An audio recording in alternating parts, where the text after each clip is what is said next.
அஸ்ஸலாமு அலைக்கும். Hi friends, welcome back to Nimmi's world. இன்றைக்கி சாம்பார் பொடி செய்ய போகிறோம். வாங்க அது எப்படி செய்யலாங்கிறதையும் அதுக்கு என்னென்ன பொருட்கள்லாம் யூஸ் பண்ணி சாம்பார் பொடி செய்ய போகிறாங்கிறதையும் நம்ம பார்க்கலாம். வடைச்சட்டி ஒன்று எடுத்துருக்கேன். அந்த வடைச்சட்டியில் 100 கிராம் அளவு வெந்தயத்தை வறுத்துக்கிறேன். வெந்தயமானது லைட்டாக வறுபட்டாலே போதும், கலர் மாறணுங்கிற அவசியம் கிடையாது. லைட்டாக வறுபட்டு எடுத்துக்கலாம். வெந்தயம் வறுபட்டு வந்துடுச்சு. இப்போ இதை நம்ம ஆற வச்சுக்கலாம். மிளகு 125 கிராம் அளவு நம்ம வறுத்துக்கலாம். மிளகானது கருத்துறக்கூடாது, லைட்டாக வறுபட்டாலே போதும், நல்லா வறுத்துக்கலாம். இப்போ நம்ம பார்த்தோம் அப்படின்னா மிளகு வறுபட்டு வந்துடுச்சு. அடுத்து இதே நம்ம ஆற வச்சுக்கலாம். வெந்தயமும் மிளகு 2 நிமிஷம் தான் நான் வறுத்தேன் இந்த வடைச்சட்டியில். கடலப்பருப்பு 100 கிராம் அளவு இதை வடைச்சட்டியில் போட்டு வறுத்துக்கிறேன். இந்த கடலப்பருப்பானது 4 நிமிஷம் நம்ம வறுத்துக்கணும். லைட்டாக ஸ்மெல் வரும். அந்த சமயத்தில் இது நம்மளுக்கு வறுபட்டுச்சுன்னு தெரியும். அதை அடுத்து நம்ம இதையும் ஆற வச்சுக்க வேண்டியதான்.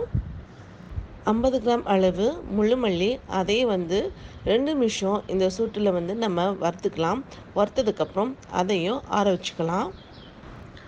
துவரம்பருப்பு 125 கிராம் அளவு துவரம்பருப்பு, அதையும் வடைச்சட்டியில் வறுத்துக்கிறேன். இங்கே பார்த்தீங்கன்னா லைட்டாக ஸ்மெல் வரணும். அந்த சமயத்தில் இந்த பருப்பு வறுபட்டுச்சுன்னு தெரியும். அதை இப்போ நம்ம ஆற வச்சு எடுத்துக்கலாம்.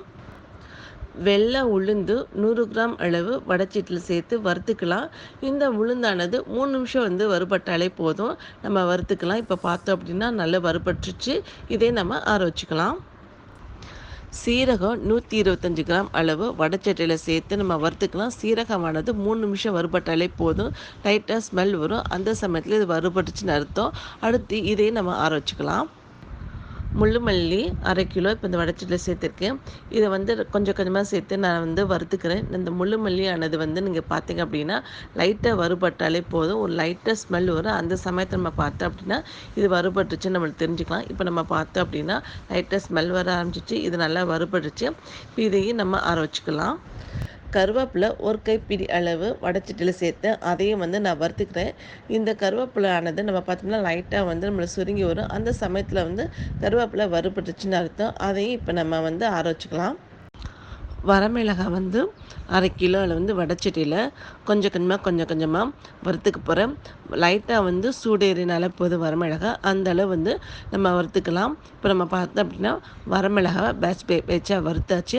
இப்போ இந்த வரமிளகாயும் நம்ம ஆற வச்சுக்கலாம். வறுத்த எல்லா மசாலையும் வெளியே மிஷினில் அரைச்சி எடுத்துகிட்டு வந்திருக்கேன். நீங்கள் பார்த்தீங்க அப்படின்னா செம்ம சூப்பராக அறுபட்டு ஸ்மெல்லு செம்ம சூப்பராக இருக்குது. நான் சொன்ன ரேஷியோவில் நீங்கள் அப்படியே ஃபாலோ பண்ணிங்க அப்படின்னா செம்மையான உங்களுக்கு சாம்பார் பொடி கிடைக்கும். அது டேஸ்ட்டு செம்ம சூப்பராக இருக்கும். நீங்களும் இந்த சாம்பார் பொடி ரெசிபி உங்கள் வீட்டில் ட்ரை பண்ணுங்கள். ட்ரை பண்ணிட்டு எப்படி இருக்குங்கிறத சொல்லுங்கள். தேங்க்யூ.